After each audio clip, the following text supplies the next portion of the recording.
वाहिगुरु जी का खालसा, वाहिगुरु जी की फतेह।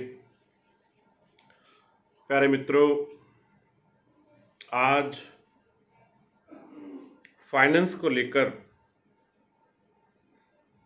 चर्चा रहेगी। किसी ने कहा है, या मैं इस बात को दूसरी तरह से समझाऊं, कि अगर मैं अकेला कहीं जा रहा हूं,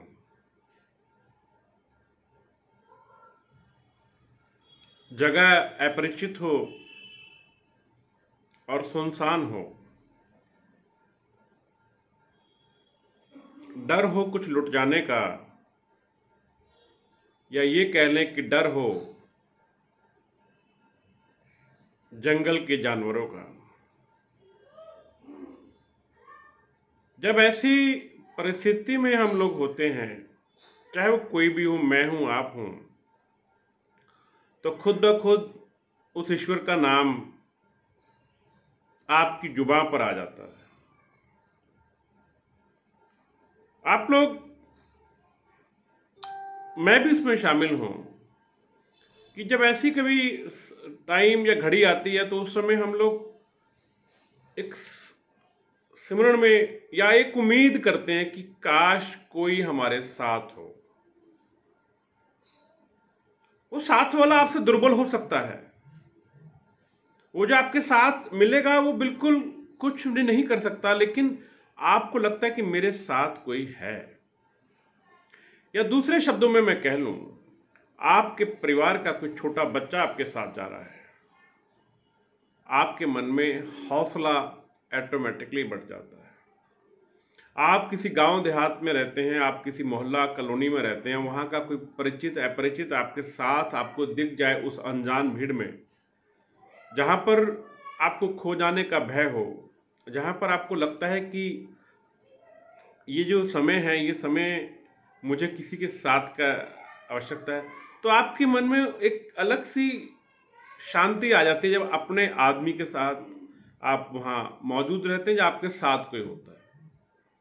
आप कहेंगे ये विचित्र सी घटना, फाइनेंस की बात कर रहे थे और सरदार साहब ये कैसी बातें बीच में छेड़ रहे हैं। मेरा मित्रों, आज लगभग जो कंसर्न रहा है, जितने लोगों से आज मैं मिला, जितने लोगों के पास आज मैं गया, अंकित पराशर जी, मैं अभी घर पर हूं और YouTube की व्यवस्था नहीं हुई, लेकिन इसकी जो वीडियो है मैं बाद में YouTube पर डाल दूंगा। तो फिलहाल अभी इसी पे चल रहे हैं। तो मेरा जो मुद्दा था कि आज जो मैंने किसी साथी की बात की, तो प्रातः मैं ऑफिस से जब निकला अपने निजी कार्य के लिए, तो एक मित्र का फोन आता है कि श्रीमान जी, मैं आपको नहीं जानता, परंतु आपका नंबर कहीं से मिला है और मेरे साथ फाइनेंस वाले जबरदस्ती कर रहे हैं और मैं नई दिल्ली स्टेशन पे हूं और ये मेरी गाड़ी लेके जा रहे हैं। अब ये देखिए कितनी उनके अंदर हिम्मत है। जहां पर टैक्सियां ही टैक्सियां, ऑटो ही ऑटो और भरी दिल्ली है, जहां पर हर तरफ मतलब आप कहें कि एक जन सैलाब रहता है। नई दिल्ली के सामने जो मिंटो रोड से रास्ता आता है, जो बस स्टॉप है, बस स्टॉप के पास एक गोदाम है कोल्ड ड्रिंक का, वहां पर वो गाड़ी खड़ी हुई। उस शख्स ने गाड़ी में एक चोर स्विच लगा रखी थी, शीशे लॉक कर लिए, गाड़ी में बैठ गया। उन्होंने गाड़ी अपनी आगे लगा दी और पीछे गाड़ी निकलने की जगह नहीं थी। तो उसने फोन किया कि भाई साहब, मैं यहाँ एक फंसा हुआ हूं, अगर आप कहीं मेरे पास आ सकते हैं, जो कोई मदद कर सकते हैं तो मेहरबानी हो। मैं अपने किसी काम से जा रहा था, मेरे मतलब ये नहीं रहा कि मैं एकदम जाकर उसको मना कर दूं कि आप मेरे सदस्य नहीं हैं। मैं सीपी में था, मैं 5 या 7 मिनट में उसके पास पहुंच गया। मेरे पहुंचते हुए अपरिचित, जो मेरा परिचित नहीं था, वो फट गाड़ी से बाहर आ गया। 5 लोग थे, वो गुंडा किस्म के थे, जिसे हम जो ओला उबेर में बॉक्सर खड़े होते हैं, जो बाउंसर जैसे कहते हो आप लोग।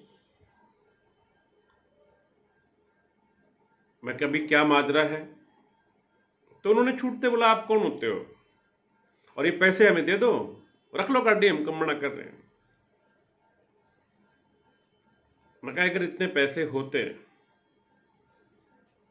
तो ये नौबत नहीं आती कि हम आपको यहां बुलाते या आपसे बात करते। वहीं पर मियाँ जी हैं ऑटो वाले, उन्होंने मुझे देखा कि मामला गड़बड़ है, वो 3-4 लोग वो आ गए। तो जैसे वो लोग आए, मन में एक हौसला आ गया कि अब ये 5 हैं, हम 5 कम भी हो गए। उनसे बात हुई, उनके प्रबंधक से बात हुई, प्राइवेट फाइनेंस से। प्रबंधक कहता है जी इन्होंने विड्रॉल गाड़ी जमा करने का लेटर साइन कर रखा है और इन्होंने खुद कहा है। तो मैंने भी उनको बताया कि मैं भी पीछे फाइनेंस का ही कार्य देखता था और वहां पर हम लोग फाइल जो है पहले ही साइन करा लेते थे। तो ये कहना आपका गलत है कि इसने गाड़ी जमा करने के लिए आपको चिट्ठी या अर्जी दी है। अगर दी होती तो आज ये आदमी यहां खड़ा होकर गिड़गिड़ा ना रहा होता। वो आदमी कोई 57-58 साल का था, शर्मा जी थे, पसीना पसीना थे। मैंने उनको पहले पानी पिलाया। मैं कहा कुछ नहीं होगा, अगर गाड़ी जानी होगी तो जाएगी, आपका जीवन है, इससे बढ़कर कोई चीज नहीं है। मन में काफी बुरे बुरे ख्याल उस समय आए कि हो सकता है उस समय मैं भी हूं, आप भी हूं। क्या हमारी जो जिंदगी है वो दूसरों पर निर्भर हो गई है? क्या अब हमें यह सोचने पर मजबूर होना पड़ेगा कि हम परिवर्तन नहीं चाहते? आप में से कोई भी सज्जन यह बताए जो मेहनत ना करता हो, जो काम पर ना जाता हो। कोरोना काल के अंदर जब लोग अपने घरों में दुबक के बैठे थे, जब उनको लगता था कि नहीं बाहर जाने से बीमारी फैल जाएगी, आप लोगों ने चाहे पार्टीशन बनवाया प्लास्टिक की पन्नी का, चाहे आप लोगों ने एहतियात बरता नहीं बरता, जब कुछ भी प्रयास किया, आपने अपनी जिंदगी को इस फाइनेंसर को देने के लिए, बैंक को देने के लिए काम किया, ड्यूटियां की। मैं मानता हूं कि आप जब ड्यूटी करने जाते थे तो ड्यूटी शायद एक भी नहीं मिलती थी। बहुत बार आप खाली भी आए हैं, बहुत बार आपके जेब में कुछ आया भी है। आज का जो प्रसंग मैं बताने जा रहा हूं वो काफी कष्टदायी क्यों था। शर्मा जी ही नाम ले रहा हूं, पूरा नाम नहीं बताना चाहता।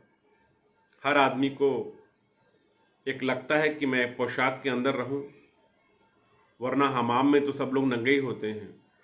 लेकिन हर आदमी कहीं ना कहीं पर्दा बना के रखता है। 3 बेटियां उनकी थी, हैं, सॉरी थी नहीं, 3 बेटियां उनकी हैं जिनकी उन्हें पढ़ाई भी करानी है, शादी भी करवानी। दुर्भाग्यवश किराए के मकान में रहते हैं। गाड़ी का अभी 2.5 साल का लोन पड़ा है। जनवरी में गाड़ी की इंश्योरेंस है। टायर गाड़ी के डलवाने वाले हो रहे हैं। ऐसे में आदमी किस्त भरेगा या मकान का किराया देगा या अपने परिवार के लिए खर्चे की व्यवस्था करेगा। वो लोग चले गए, लेकिन एक वार्निंग, एक कंपन छोड़ के चले गए। उस शख्स के, मैंने पहली बार देखा किसी को डर क्या होता है। उसके पैर कांप रहे थे। हमारा कार्यालय पास में, मैं कार्यालय से भी साथियों को बुला सकता था, लेकिन समस्या का जब समाधान हो गया तो मैंने उस वाहिगुरु का शुक्रिया अदा किया कि आपकी कृपा से कुछ समय के लिए यह आफत टली है। मैं नहीं जानता कि वो लोग आसपास हों या उसको ट्रैकिंग पे कहीं रखे हों, लेकिन एक बार समस्या टली है। प्रबंधक ने कह दिया कि हम गाड़ी जरूर उठाएंगे, आप जब तक बचा पाते हैं बचाएं। आज का जो मैं ये वर्णन कर रहा हूं उसका मैं मेन कारण बताना चाह रहा हूं कि मैं आप सभी से एक साथ चाहता हूं, एक सहयोग चाहता हूं। अगर आपको लगे कि मेरी बात में कहीं कुछ दर्द है या सच्चाई है, या मेरी तरह आप भी किसी की मदद करना चाहते हैं, या आप अपनी स्वयं की मदद करना चाहते हैं, तो आप 3 ट्वीट कर दीजिए। पहला ट्वीट आप कीजिए नरेंद्र मोदी के नाम, दूसरा दिल्ली के मुख्यमंत्री के नाम, तीसरा वित्त मंत्री निर्मला सीतारमण के पास।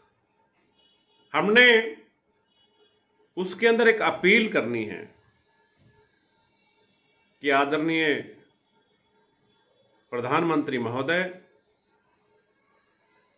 मैं भारत देश का एक नागरिक हूं और मैं स्वयं आत्मनिर्भर हूं। जो आप बात करते हैं कि आत्मनिर्भर होना चाहिए, मैं आत्मनिर्भर हूं, पर इस कोरोना काल में टैक्सी व्यवसाय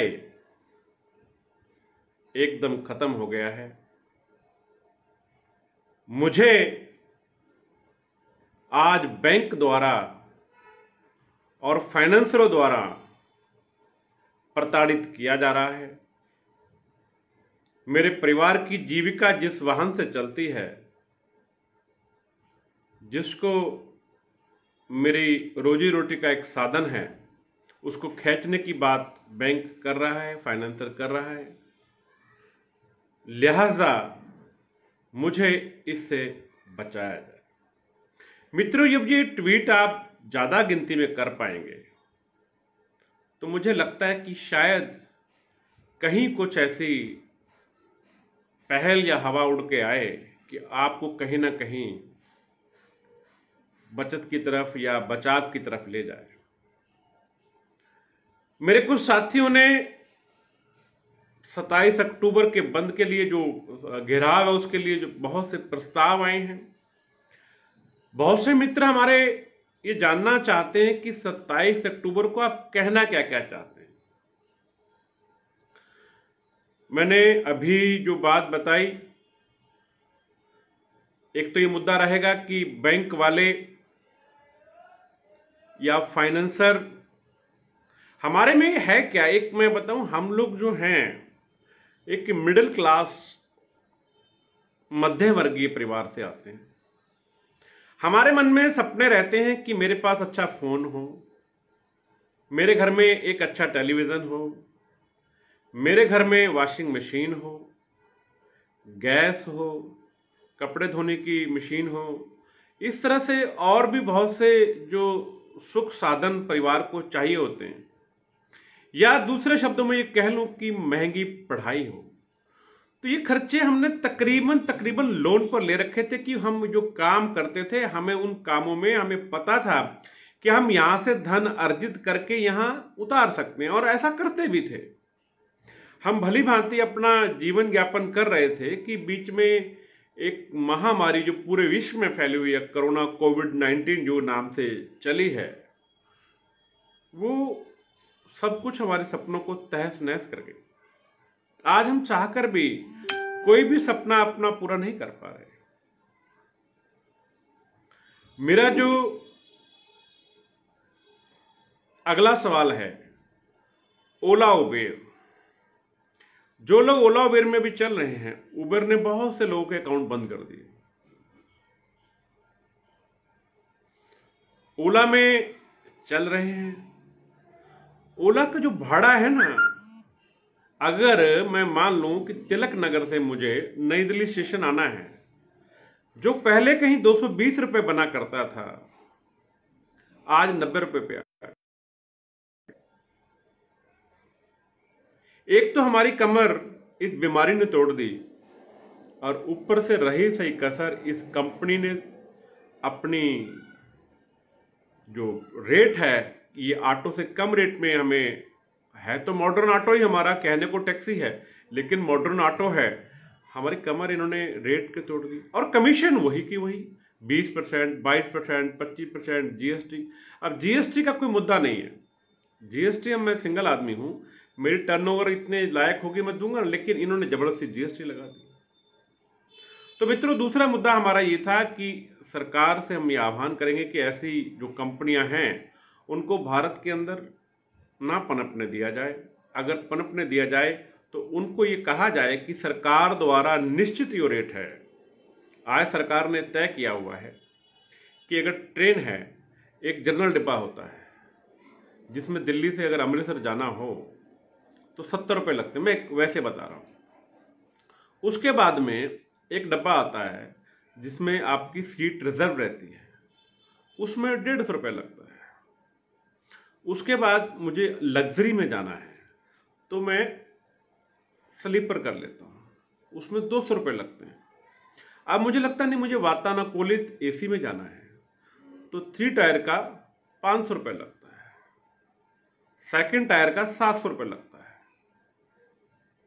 उससे ऊपर अगर जाना है फर्स्ट क्लास में तो 1000 रुपये लगता है। तो जब कैटेगरी सरकार द्वारा निर्धारित की हुई है कि ई रिक्शा का ये भाड़ा है, ऑटो रिक्शा का ये भाड़ा है, टैक्सी का ये भाड़ा है, बस का ये भाड़ा है, तो फिर आज ऐसी कौन सी व्यवस्था की जा रही है, आज ऐसी क्या बात करी जा रही है कि इनको लगता है कि ये लोग जो हैं हमारे ओला उबेर के मॉडर्न ऑटो बनाकर हमें उससे कम रेट पे काम करवा रहे हैं।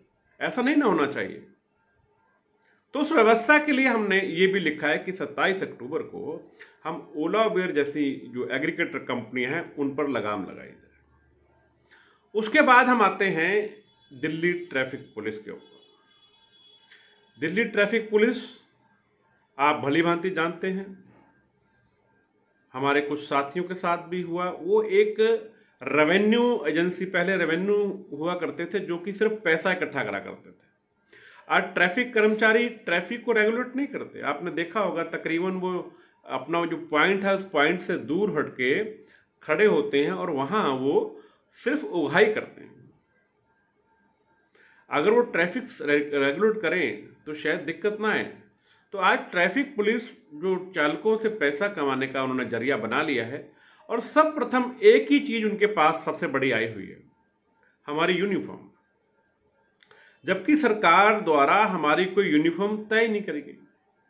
तो हमने इस मांग में लिखा है कि टैक्सी वाला जो है, आज तक हैवी व्हीकल की जो परमिट कंडीशन है उसी पे चल रहा है। आज आपने बस के ड्राइवर के लिए 20,000 का फाइन लगाया है, आपने वही फाइन आज टैक्सी वाले को लगा दिया। अब बस वाले का जो टायर है वो 10,000 का आता है और मेरे 10,000 के चारों टायर आ जाते हैं। मतलब मेरी जो इनकम है वो इतनी है कि वो इतना वहन कर सकती है, लेकिन आप मुझसे 20,000 लेते हैं। आप मेरे से, मेरे परिवार के सदस्यों को और मेरे मुंह का निवाला छीनने का काम कर रहे हैं। आपको नहीं लगता कि ऐसा होना चाहिए?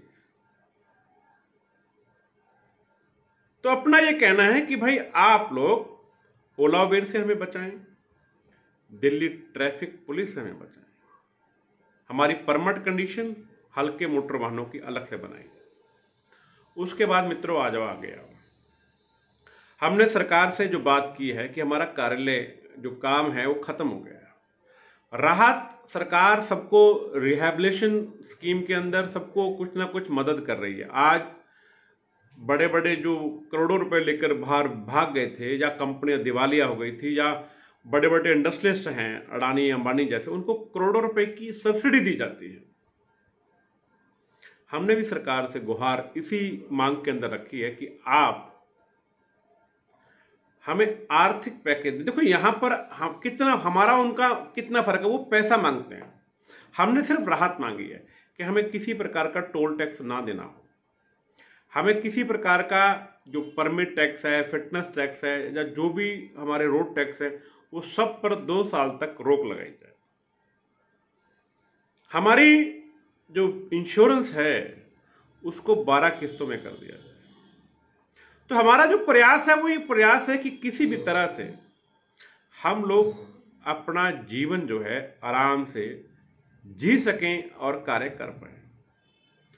इसी प्रकार आगे हम जब चलते हैं, अगले पॉइंट की तरफ आते हैं कि डीजल से सीएनजी कराने में हमारी तकरीबन कमर टूट गई थी। आज हम कहीं ना कहीं स्टेबल हुए थे। कोरोना काल ने वो भी काम सारा खत्म कर दिया। अब इलेक्ट्रिक व्हीकल्स के लिए केंद्र व राज्य सरकार काफी प्रेशराइज कर रही है।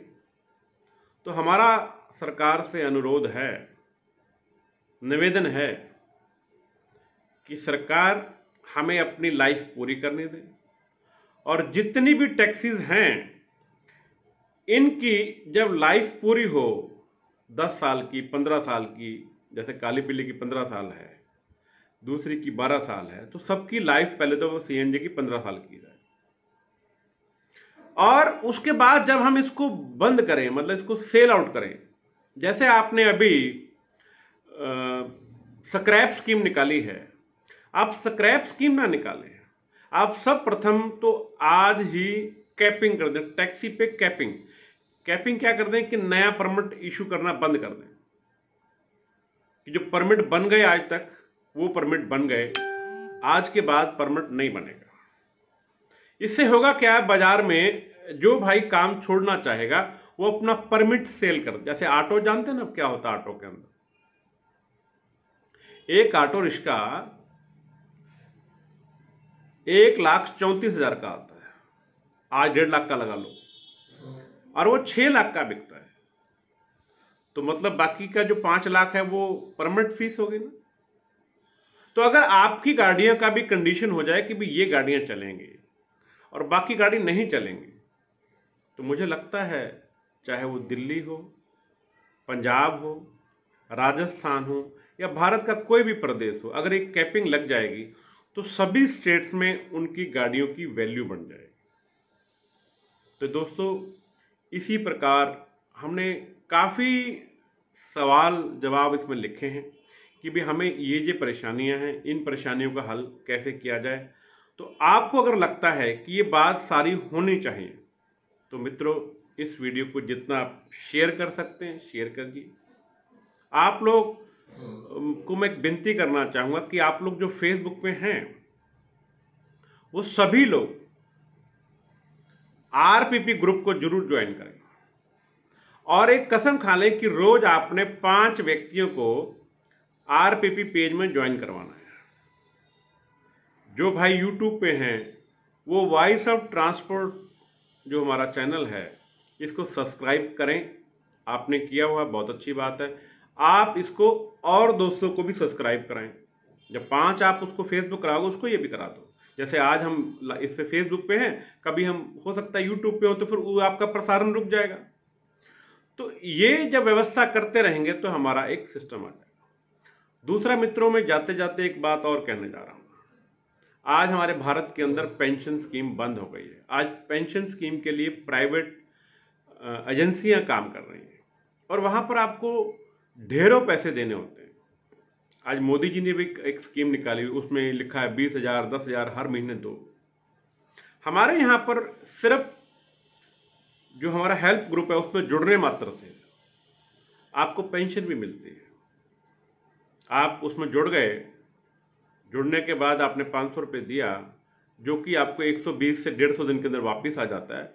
उसके बाद आपको लगातार पैसा तो आता रहता है, लेकिन अगर आप ये 4 साल तक हमारी सदस्यता लेते हैं तो उसके बाद आपकी सीनियरिटी के हिसाब से आपको पेंशन भी चालू हो जाती है। इतनी सुविधाएं सरकार हमें नहीं देती, लेकिन हम अपने द्वारा अपनी जो ग्रुप है, अगर वो ग्रुप तैयारी करे तो ये व्यवस्था बन सकती है, हमें ये धन प्राप्त हो सकता है। तो दोस्तों, आप सभी को ये प्रयास करना चाहिए कि सभी मित्रों को बताएं कि भाई ये अगर व्यवस्था में आप आ जाओगे तो आपको आर्थिक मदद तो मिलेगी, साथ में आपको सहयोग मिलेगा। अगर आप वाकई में चाहते हैं कि कुछ ऐसा हो तो 27 अक्टूबर को मित्रों एक ऐतिहासिक दिन बना दो। एक लगे सबको कि हाँ, वाकई में आज टैक्सी वाले भारत की राजधानी दिल्ली में राजघाट जो जगह है, आपको पता है कि जो इतने भी हमारा दिल्ली से बाहर से डेस्टिनेशन आता है वो वहां से मीटर चालू होता है, काउंटिंग जो किलोमीटर की थी वहीं से होती है। वो मेन एक पॉइंट है दिल्ली की दिल राजधानी का, जहां से पॉइंट चालू होता है उसी जगह पर हम लोग एकत्रित हो रहे हैं। और आशा करता हूं कि अगर आप सभी लोग यहां पर एकत्रित हो पाए और आपने एक ऐसा जनसलाप दिखाया तो वाहिगुरु की कृपा से आप सभी की सारी समस्याओं का हल होगा। इन्हीं आशाओं के साथ मैं आपसे विनती करना चाहूंगा कि आप जिस प्रकार 3-3, 4-4, 5-5 मिनट की वीडियो बना के मुझे दें, जिसको मैं YouTube पर डालूं, लोगों को बताऊं, क्योंकि आपकी तरफ से भी ये सिस्टम सामने आए। तो आशा करता हूं कि आप लोग मेरी बात से सहमत होंगे। जितने ज़्यादा से ज़्यादा आप लोग फैलाएंगे। कल सवाल जवाब का दिन रहेगा। आपके सवाल जवाब कई दिनों से नहीं आ रहे, आप बना के रखिए। सवेरे से आप मैसेज डालना शुरू कर दीजिए। जब आपके मैसेज आ जाएंगे तो हम प्रिपेयर होकर बैठेंगे और आपको शाम के लाइव में बताएंगे। इन्हीं बातों के साथ विदा लेंगे। कल फिर मुलाकात होगी। वाहिगुरु जी का खालसा, वाहिगुरु जी की फतेह।